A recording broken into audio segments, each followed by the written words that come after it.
My name's Gillian Tett. We have a fantastic group of people to discuss the issue here tonight.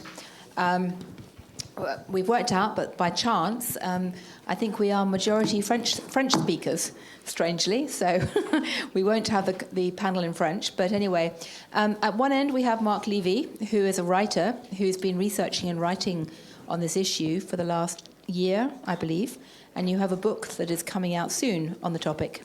You can tell us about that in a minute. Next to him we have Patrick Desbois, who's the president of Yahud Unum. Again, you can tell us what you do in a moment, but you've also been very involved in trying to provide support on these issues. We have Anna Maria Bildt, who is a member of the board of the International Center for Missing and Exploited Children, who's been working in Europe for a long time on these issues and has recently become very involved in Ukraine. And then we have Dmytro Lubinets, who is from Donetsk, who has been a member of parliament for a number of years in Kyiv now, but his hometown, Volnovakha, is currently under Russian occupation, so very much in the center of the fight. So, a number of people who have a very strong perspective on this. I start off by saying that this is a very tragic, terrible thing to be talking about late at night. However, let's start with a tiny, tiny flash of hope and good news. Dmytro, would you like to tell us about what happened today on this front? Thank you very much. I think it will be a good sign to start from good information that today Ukraine returned from Russian territory 9 Ukrainian children. There is a very, very moving video, which we were just watching, showing this. And it should remind us all both of the fact that inside this horrible tragedy and the statistics, there are many humans' lives which have been ripped apart. And what we're talking about tonight is how to fight for those flashes of hope to be repeated many, many times over. But perhaps I can start by setting this in context with you, Anna. You have been looking at the question of missing children across Europe for many years, but you've now got involved in the Ukrainian situation.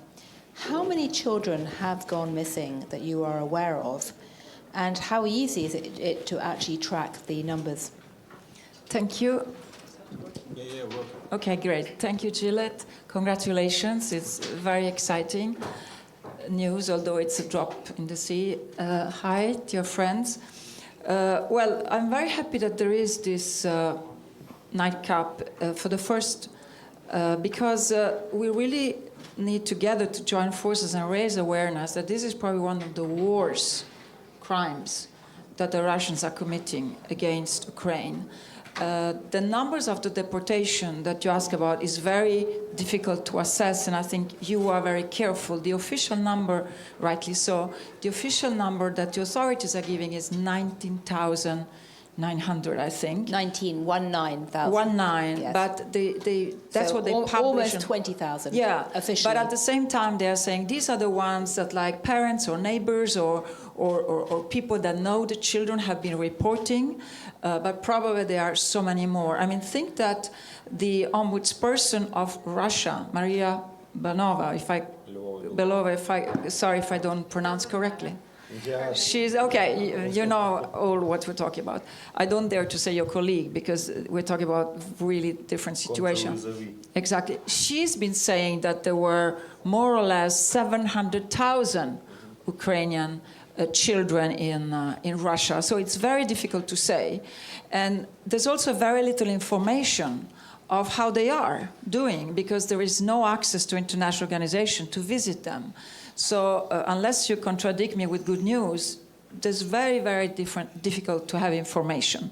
So the good news is that 395, correct me if I'm wrong, managed to be returned, thank you to your heroic efforts and NGOs from like Save Ukraine and other NGOs and NGOs also from Europe and the effort of many others. So what happens?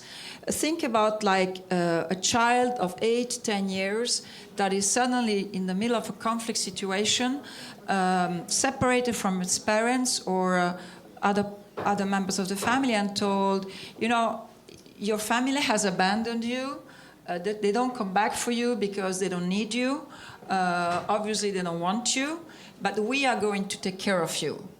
And, you know, they welcome you with baskets of gifts in Russia or in occupied Crimea, and show on Russian television that they're giving you gifts. So use you also for propaganda, saying, we are rescuing the kids, we are saving them, this is a humanitarian operation.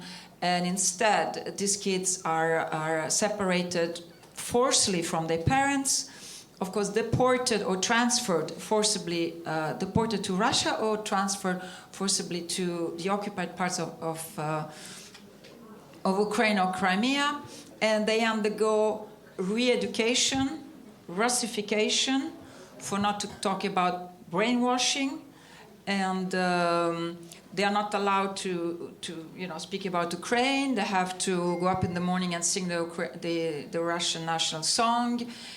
Even they're undergoing military training. All of this we know because there has been a report from Yale, School of Humanitarian Research, and then there has been, of course, all the documentation of the 17th of March warrant arrest of the International Court.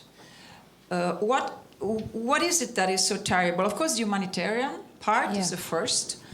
These are children. This is a breach of the Fourth Geneva Convention on the protection of civilians at war. It's a war crime. Amnesty International says it's a crime against humanity.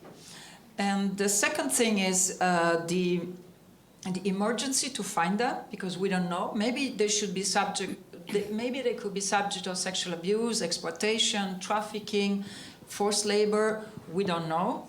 And of course, it's a very political issue as well, because it's ripping Ukraine of its future.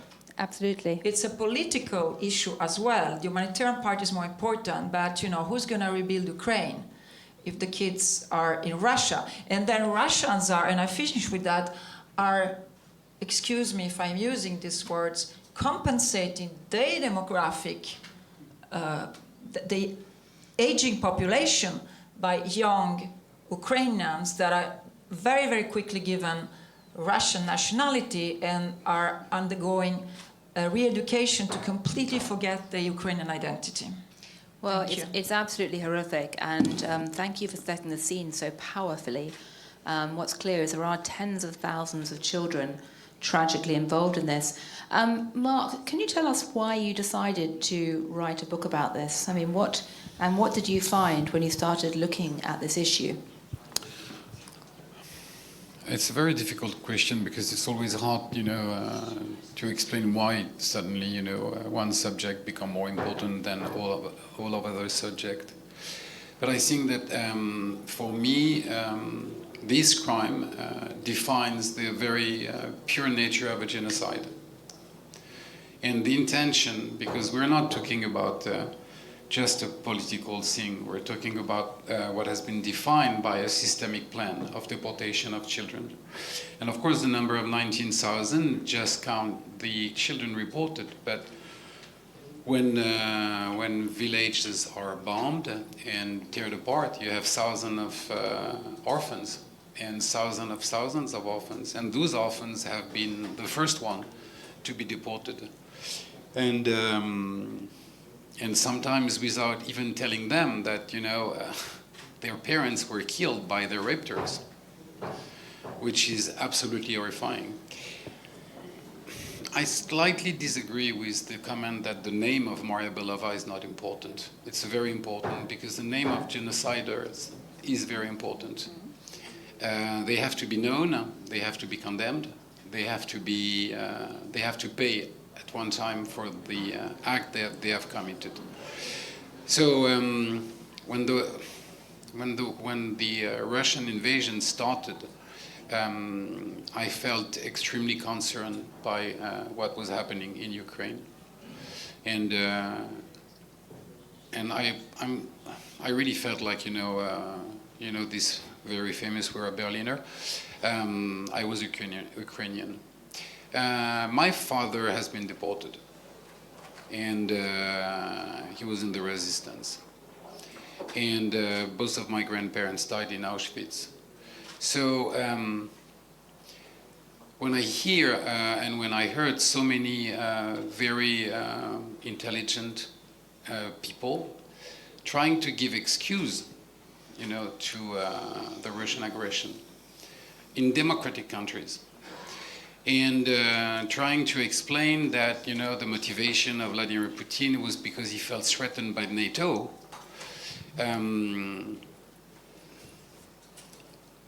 Every argument was tremendously important, not to fight them, but to make them understand the true nature of what was going on in Ukraine. And I think that the most touching and relevant thing that I've heard from all the conference is that the Ukrainian soldiers that were, for most of them, civilians just before, are not dying on the line to save only Ukraine, but to save the democracy in the world.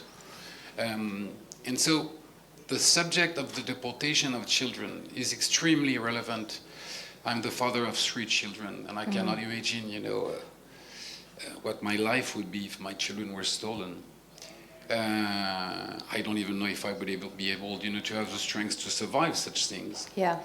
But I think that the subjects, with all the horror that, you know, are going through those families and those children, the subject is extremely relevant because it's the absolutely proof of the fact that Russia is not trying to rewrite history. Russia is trying, I mean, Russia's of Putin is trying to commit a genocide in the very heart of Europe.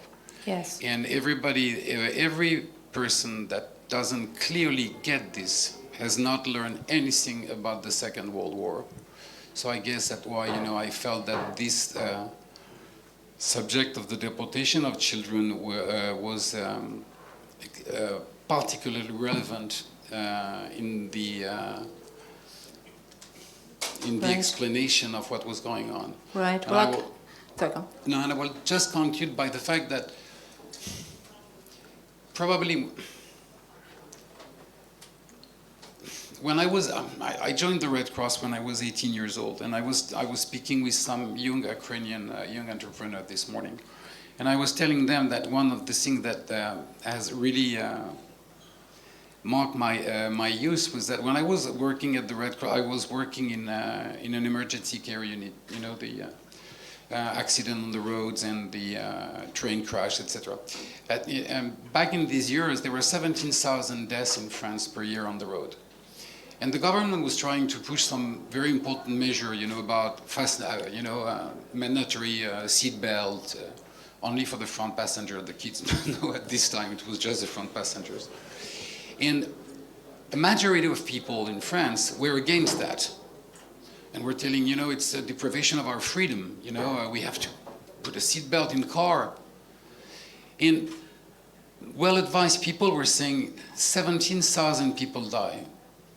And this number didn't mean anything for most of the population, because the number doesn't mean anything. But at the very minute where you start to tell the story of one of those 17,000 people, then you relate to them. You relate to the drama of their family. Then the drama that they live becomes yours. And then you start to sing differently. And then you start to adhere. Do you say adhere? Wait. Then you start to adhere to the rightness of moral. So I'm sorry if I had to take this diversion, but I think that the subject of, from all the debate and all the false argument and justification that can, or excuses that can be done to the government, pointing that horror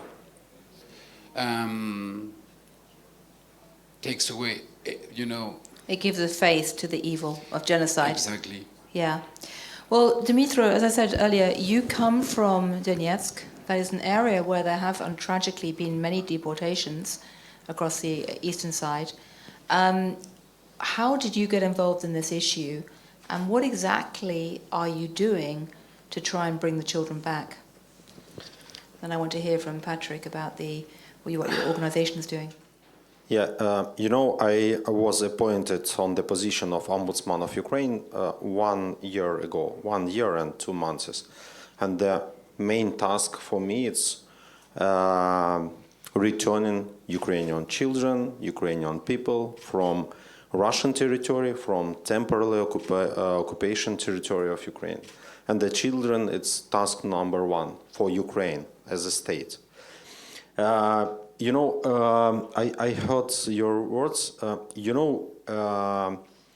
Russian Federation, from what period Russia starts to deport kidnapped Ukrainian children? 2014. 9 years in the center of Europe, one country deports children from another country. And what is the reaction from international society? I mean, my main question is, do we have a real, concrete system, international mechanism to stop this procedure, to return Ukrainian children back to their homes, and punishment for Russian Federation? For all these 3 topics, I can say you, we don't have now a real system. This is the problem, not the problem of Ukraine and not the problem of Ukrainian children. This is problem of international society. We can understand this situation and we can push, first of all, our United Nations Organization, International Committee of Red Cross, another international very famous organization who exactly must do everything to stop this war crime, genocide. It's not only, my friend, only your feeling about genocide. It's really war crimes must be verified as genocide, because genocide as a war crime has 5 elements. One of them is forcibly transfer children from one ethnic group to another must be recognized as genocide. So Russian Federation exactly do it.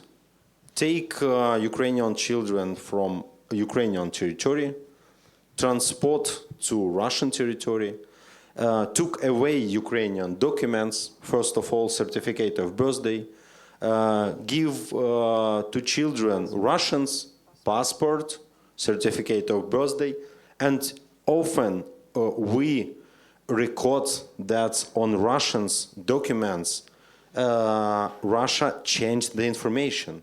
Change name, surname, date of birthday, even place of birthday.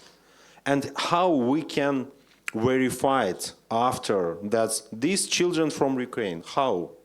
I can't go to Russian territory, I can't go to Ukraine occupied territory. I send it, as an ombudsman of Ukraine, send it hundreds official letters to different international organizations.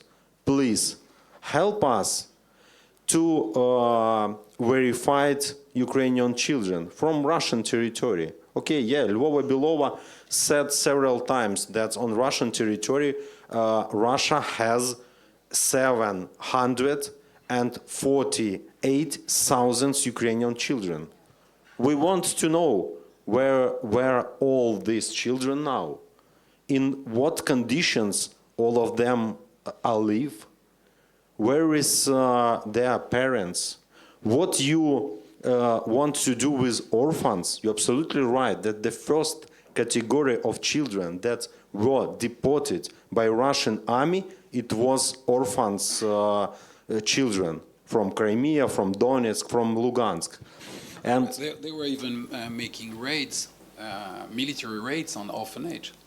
They were raiding orphanages. Of course, they were. There is Right. there is a dramatic story of the orphanage where the children were hidden by a priest and the nun in the church because they felt it coming, and they were cleaning all the all the clothes of the children and drying them, you know, on the pipes. And one collaborator sold the information, and right away the Russian organized a military raid with snipers on the roof, and they put a gun on the head of the priest and forced him to reveal where the children were hidden. And they came with two buses, and they took the children. Among them was a big majority of babies, and the children were sent right away in Russian territory, and there were exhibits by the press. The press was convoked in Russia as, you know, something that they were proud of. They were saving them. Yeah, and they were taking pictures of those orphans. So yes, I'm sorry I interrupted you, but I think it's extremely important. I mean, if we don't fight for our children, for who are we fighting? We need to establish real concrete mechanism. I can't say the details how we as a state, Ukraine, returning Ukrainian children back from Russian territory. Russia always wants to understand what the mechanism, what the breach, what the ways, how we do it. And I know that when Russia will catch this, it will be broke, Right. stop, block. So we need, in the end, we need, I think that's for us, we should not only talk, but something suggest for the future. So we need the real mechanism of receiving information from Russian territory and from temporarily occupied territory of Ukraine. I think that UN can do it, or international ICRC. The second, we need to find mediators who can be that country, who can visit these places, who can really take these children and assist Ukraine to bring them back to Ukraine. The third one, we need to continue this procedure of investigation by International Criminal Court. Now we have only two lists for arrests, Putin and Lvova Belova. Is it enough? No. Only Putin and Lvova Belova deported Ukrainian children? No. It's thousands Russians who did it and who continue to do it. So why we stop? Where is another names of these people who did these war crimes, genocide? And the last one, we really need to change the chapter of United Nations organization. We can do everything that Russia, as a constant member of security body, Security Council, can block every real mechanism. So we need to change the situation, and we as a country, we don't want only talk about it, talk. We want to suggest something concrete, but we need assistance of our international friends, of our international partners. Please help us, because when you help Ukraine, support Ukraine, you support your country, your nations, your children. Thank you. Absolutely. Well, yes, I could not agree more. It's a good moment to bring Patrick in, because Patrick, you are involved in Yehudin Unum. Do you want to tell us what that is and what exactly your group is doing to try and help address some of the issues that Dmitro raised? Yes, we built an organization who investigate about genocide since 25 years. And you're based in Paris? It's a French organization, Yeah. but it has branches outside. I would say you must be conscious that people who make genocide do the same thing, actually. I work in Iraq since 2014. ISIS has been taken all the children of the Yazidi, all the newborn baby, all the teenagers, all the girls. And today, they find them back 9 years after, one by one with DNA tests in Turkey most of the time. So the thing I would like to make you conscious, it's not in the news. Yeah. Tell me the last emission about the children of Yazidi who have been stolen. It's not in the news. The babies, they took all the newborn babies. Any woman was pregnant, they took the baby. The day of birth. And it's not in the news. No, Nadia Murad got a Nobel Prize. She's in Washington, but it's not in the news. Your story also is not in the news. For me, it's a problem. I can put the French TV who speaks day and night of Ukraine, who is pro-Ukraine. We will speak about the tanks, the satellite, the drones, the front, with militaries. I don't even remember the last emission who mentioned the children. So for me, your first fight should be public opinion. Because a country is not very happy when you show that they take children. You know, we had big shootings in France by also terrorists. And suddenly Le Monde published a wall of pictures. And suddenly we're all here and say, oof. So I think, I know the respect we due to the children, but even a wall of empty pictures should be published in the media. Because for the moment, you have nothing about these children who are missing. So, and public opinion is extremely important in that.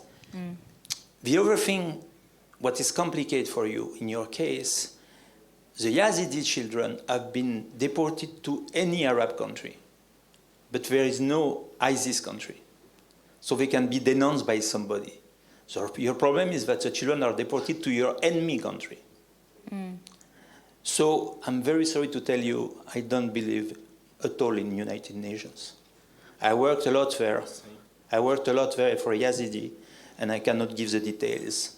But it's a loss of energy. It's a loss of energy. They will not move to find back a child in a small village. My question will be a very practical, cynical question. What is the interest of Russia to give children back? When can be given in exchange? You know, you are in a dark situation. Russia is a dark country. Morality, they don't care. Yeah. They absolutely don't care. Don't forget, they are proud to have been taken these children. They saved these children. ISIS saved the children because they were not Muslim. It was the same system. And in many genocides, actually, the genocider, Boko Haram, in Nigeria, is taking children. What do you hear in TV about the children of Boko Haram? Nothing. So you are confronted to an actual genocide act. But my question is, what to give to Russia in exchange? Well, Anna Maria, I mean, you have, you've seen stories of this across Europe in other contexts. Have you got any thoughts to offer about what ever works in terms of trying to return children? Or Mark, I'd be curious to hear from you. Well, I think that it somehow suffers for the key problem that children are considered a separate, a side, and a small issue. Whatever concerns children is not mainstream of politics. That's why I started by saying that it's very relevant that there is in the YES conference one event on this, and we should all really take responsibility to raise awareness, because that, to me, is the worst crime of this war.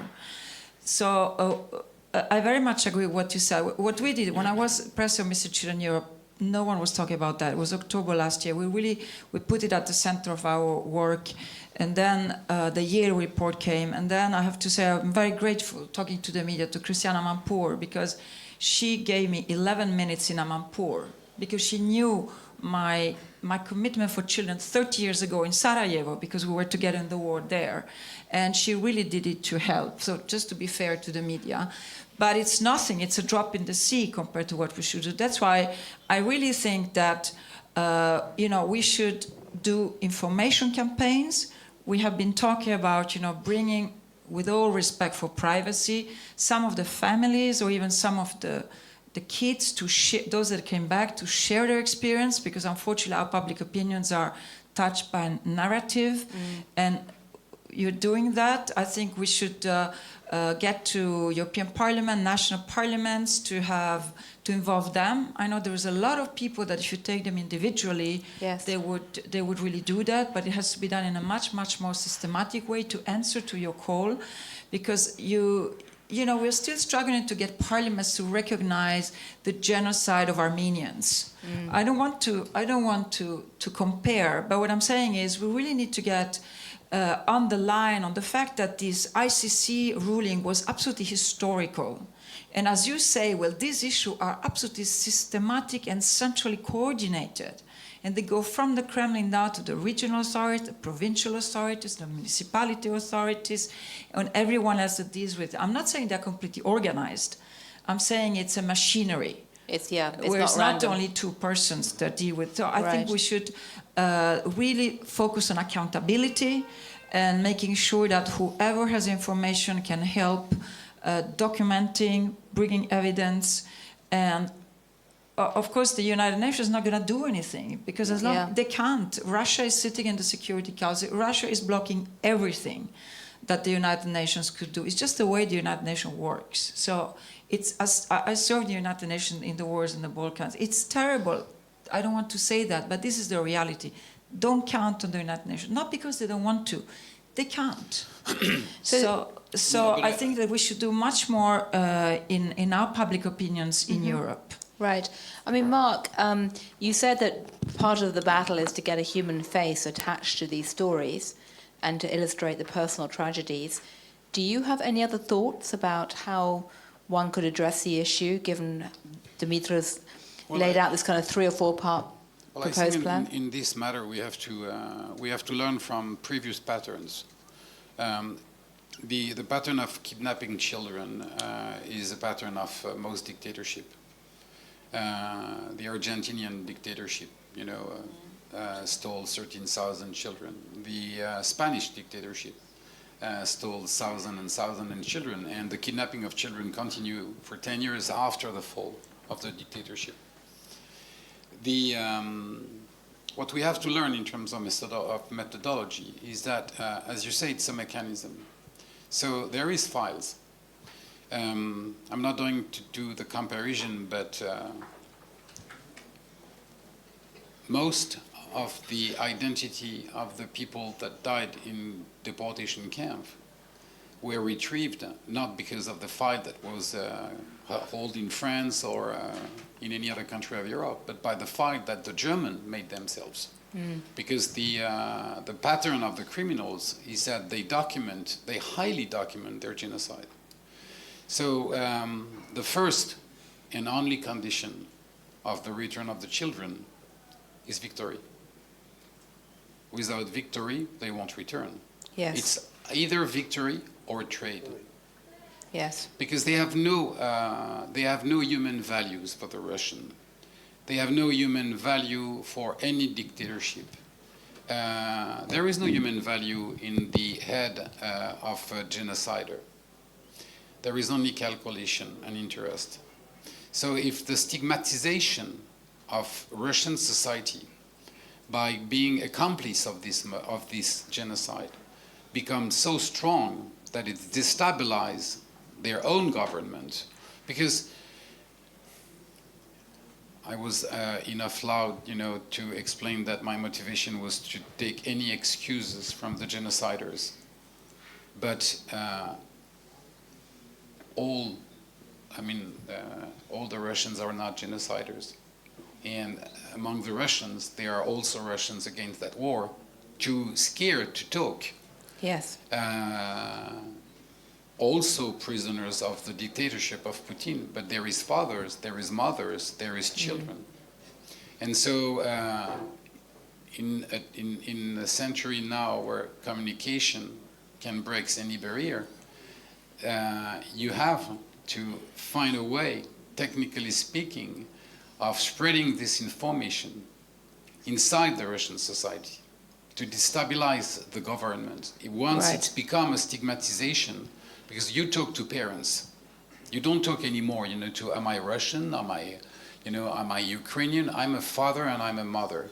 So if I look at a father and a mother and I ask you just 1 second, what would you feel if I take your children, if I take out of your home your 3-year-old daughter, then this is the, remember that children, the face of a children is the probably lost strengths of humanity. Absolutely. So that's the only, and I'm not saying that I have a solution, but the only hope I have is first the victory of Ukraine, Yes. the access to the file, which will be an absolute condition of the victory, and then what we can talk about United Nations. Because once victory will be there, we are going to talk about repair.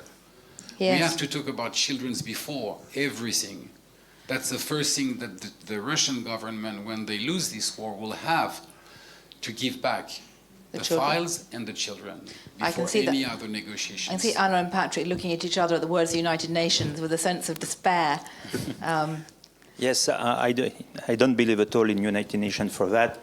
But you see, when there is a big problem, not a problem, there is a big affair internationally between Ukraine and Russia, like the channel to export corn.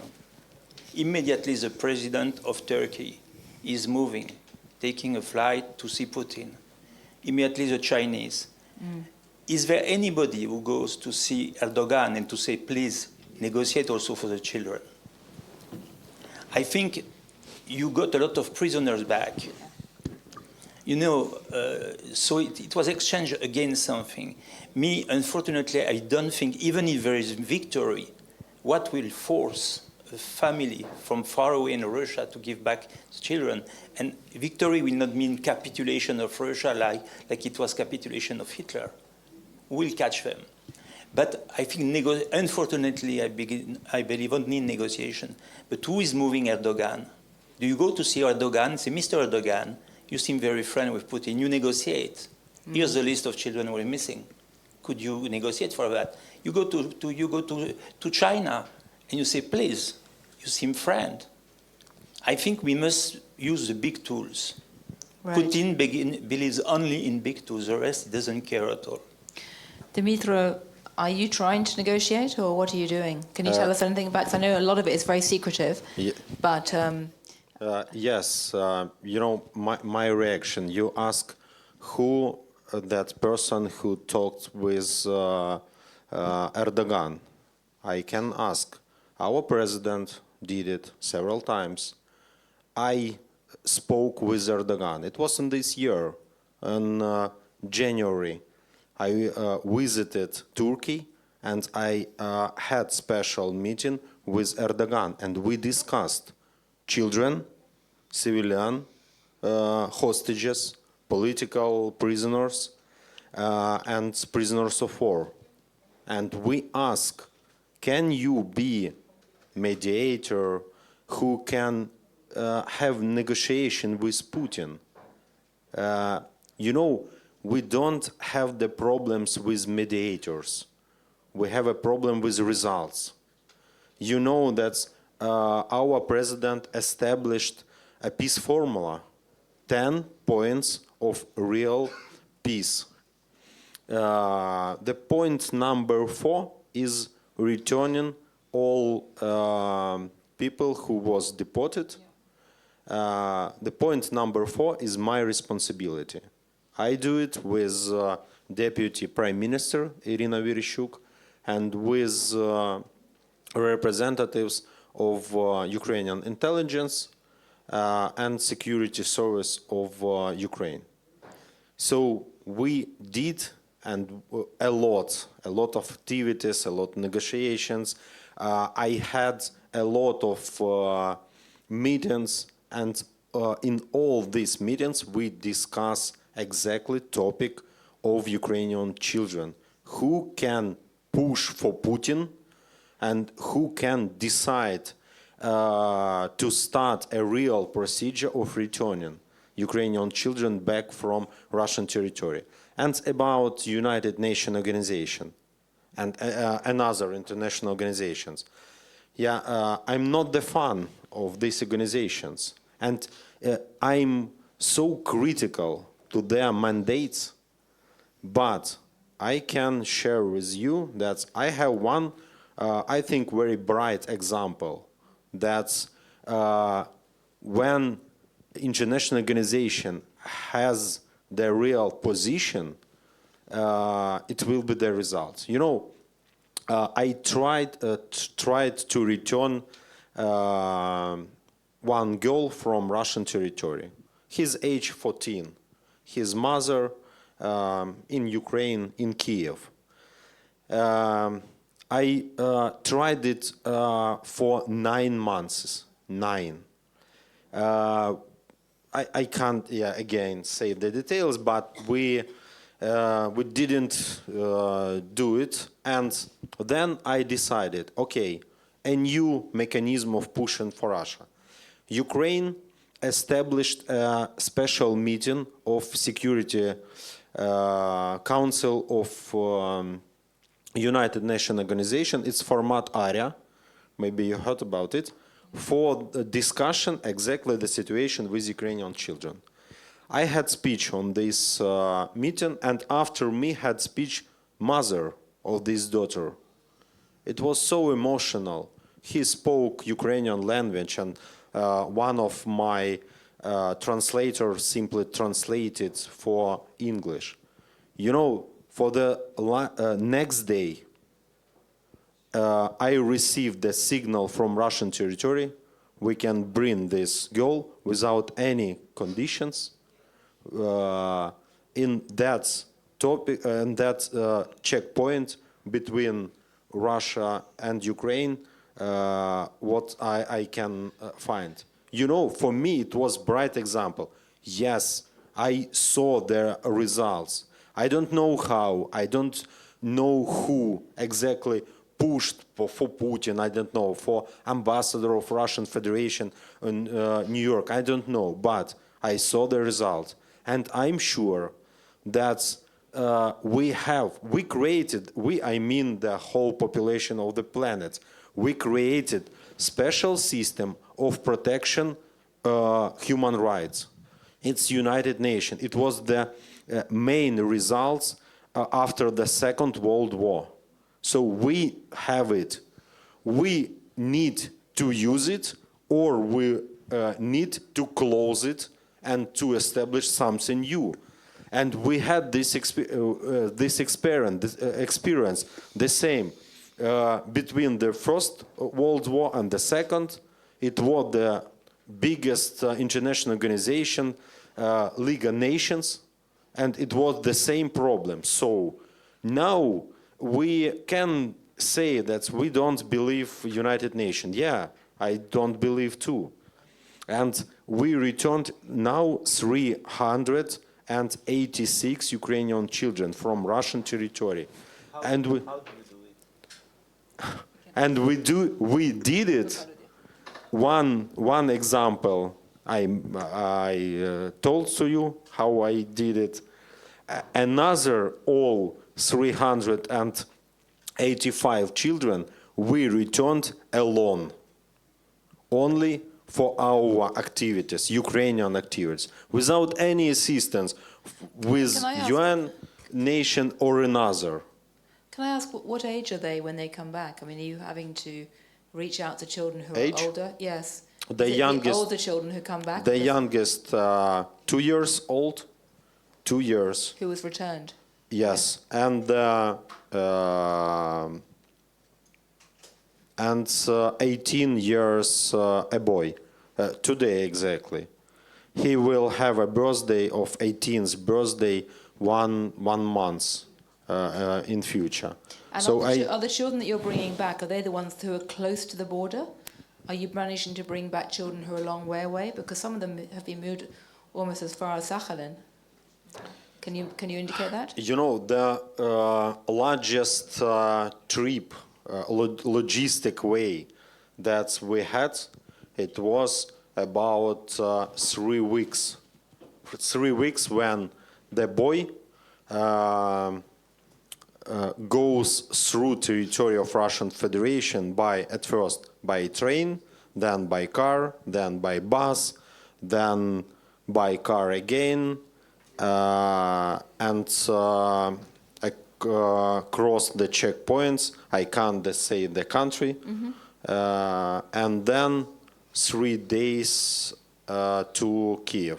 So 3 weeks. Yeah, it was so long.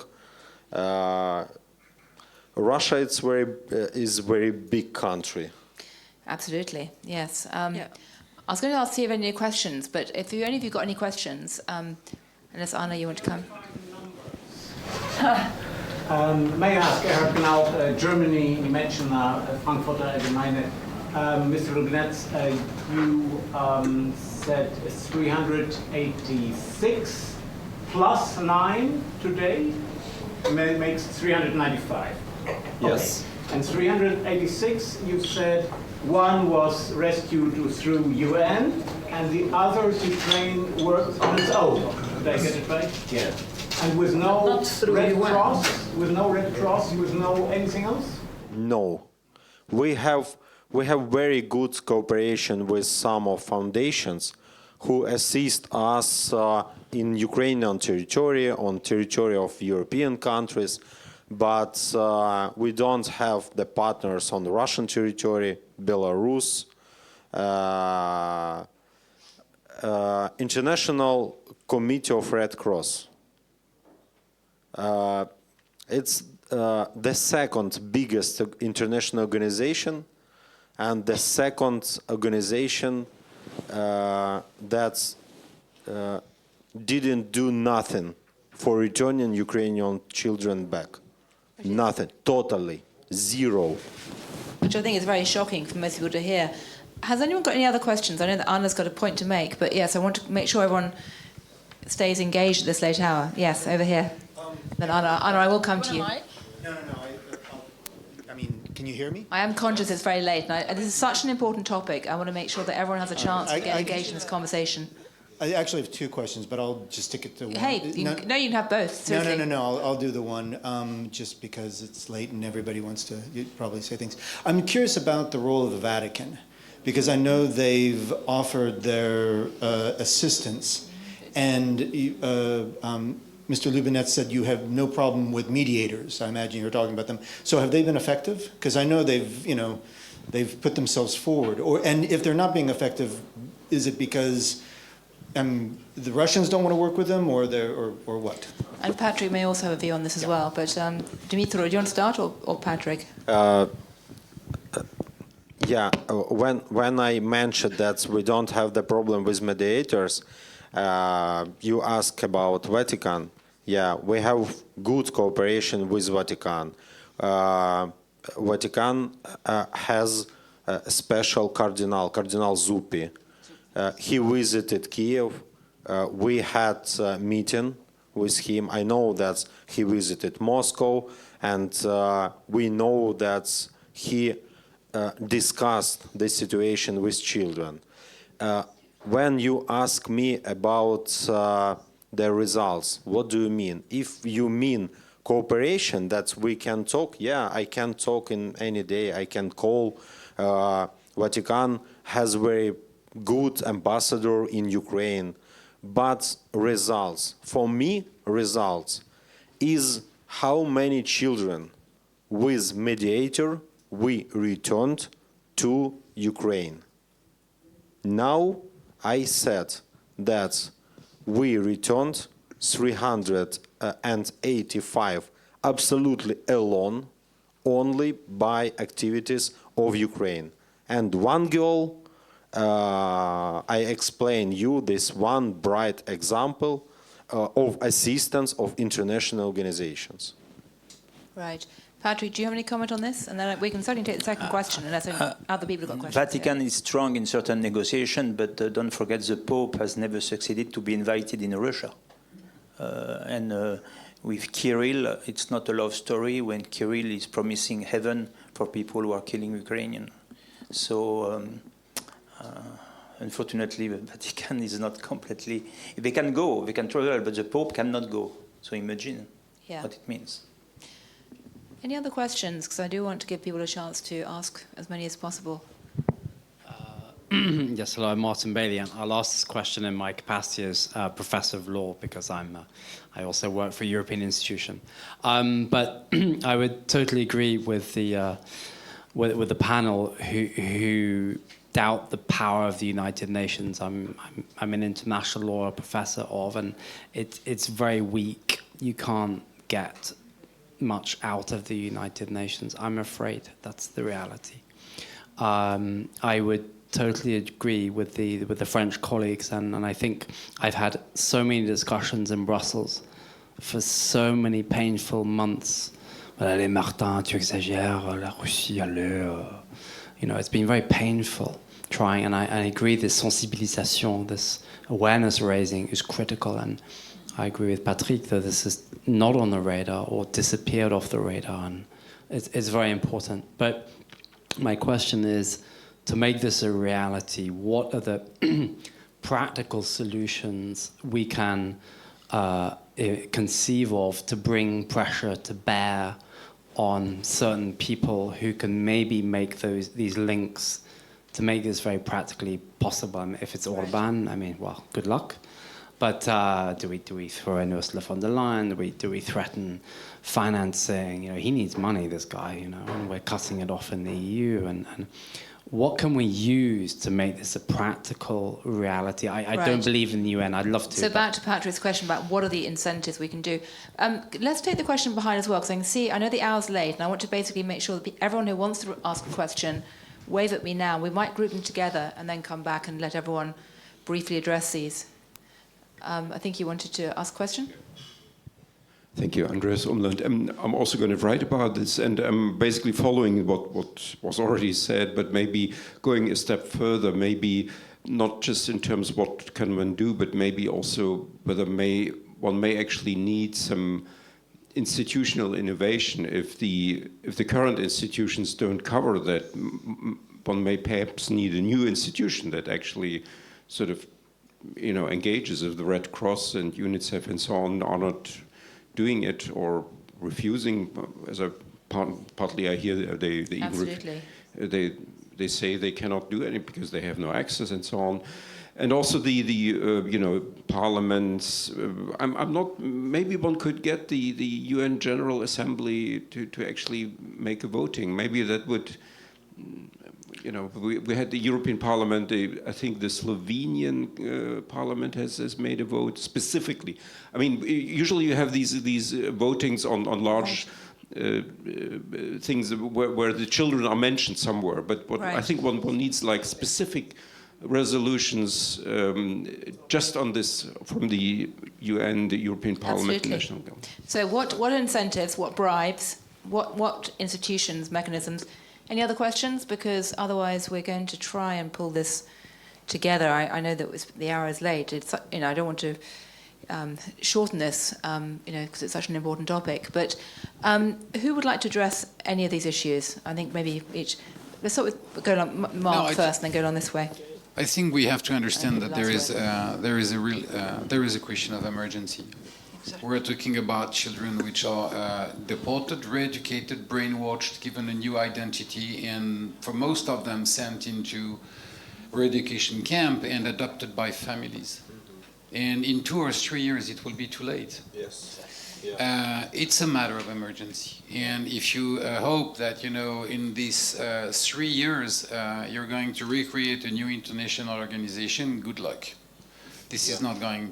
There is only one way that this drama can find a solution. If it's become an international preoccupation. And that will only work by communication, by you, journalists, mostly you, journalists, by stigmatization, and by incorporating in the stigmatization not only Vladimir Putin and Maria Belova, but every collaborator to the systemic program of deportation. They have to be stigmatized. And they have to be denounced, and they have to be sensibilized in every maillon, comment on dit, maillon de la chaîne. Whatever possibility. Whatever. This is very. I mean, the bus driver has to understand. Every link in the chain. Every link in the chain. The bus driver, the guy that drives the bus that deport the children has to understand that he's is being accomplice in a genocide. So, Mark, And so it's the press, it's a communication. I mean, I'm not Ukrainian, and I have not, 1,000 of the competence of that you have, but we're here to help. So, even if it's just by, drying the plate, it's not making the food, but, it makes the restaurant works. So we're trying to find ideas.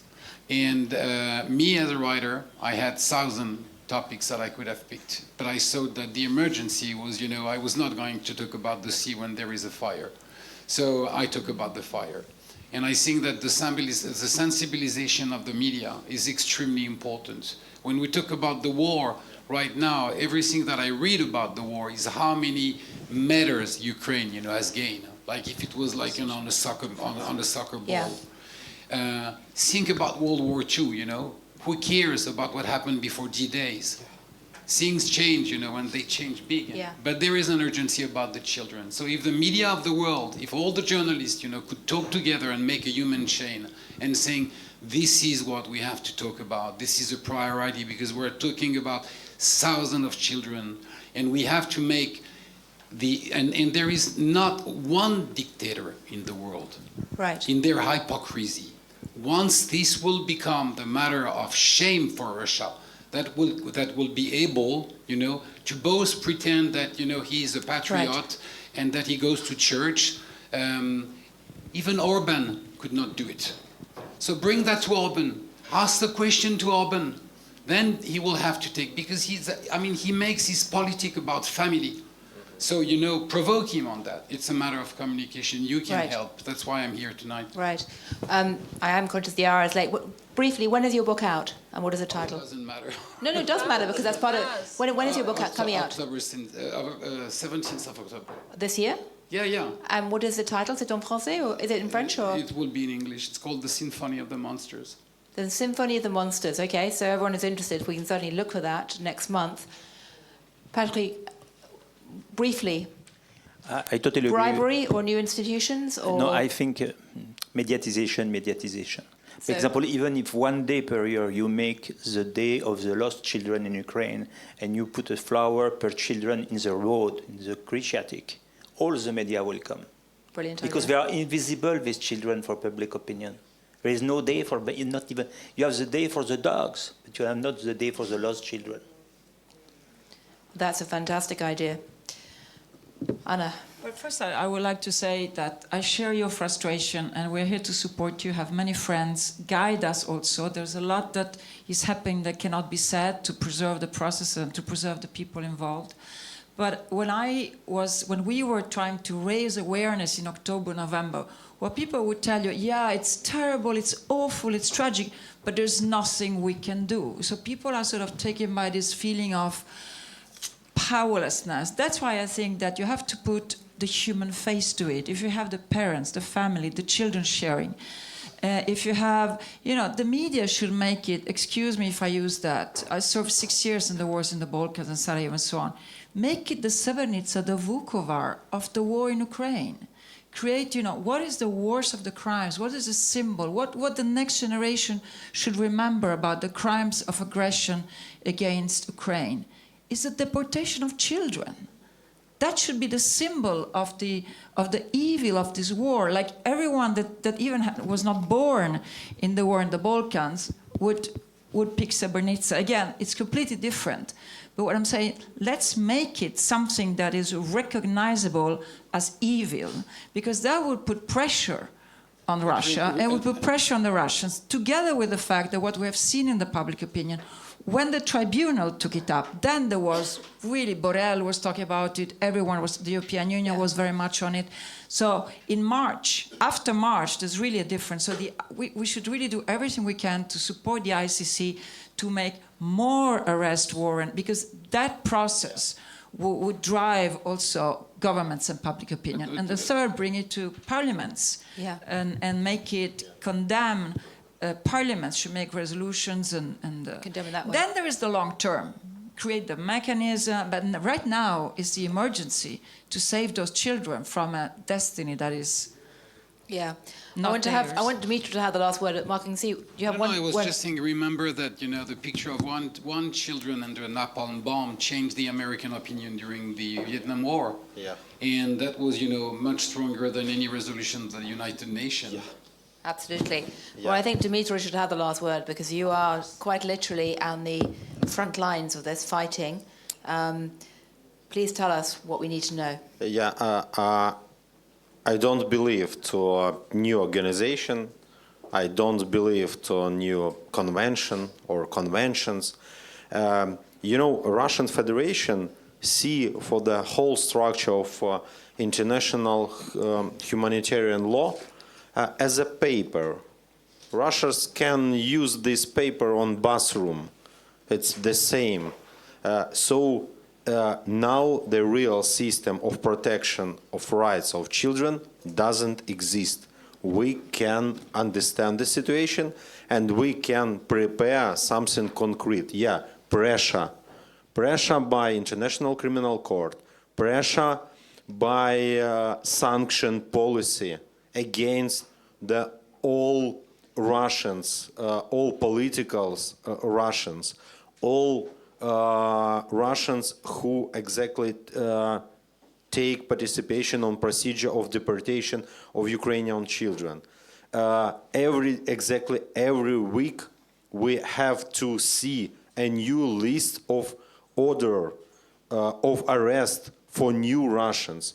This is real mechanism, pressure for Russian Federation, and established a new tribunal.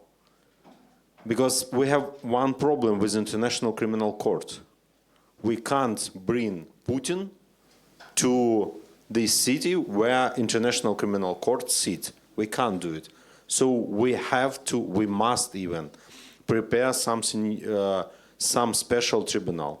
It's like a version of Nuremberg 2.0, new version for Russian Federation, for exactly Putin. And I believe that you're absolutely right when you mentioned that after victory, after the whole liberation of Ukrainian territory, it will be capitulation of Putin, capitulation of Russian Federation. And it will be some negotiation, I don't know with whom from Russian side, but it will be the special norms for returning all Ukrainian children back to their home, to their families. And this real concrete mechanism, I believe.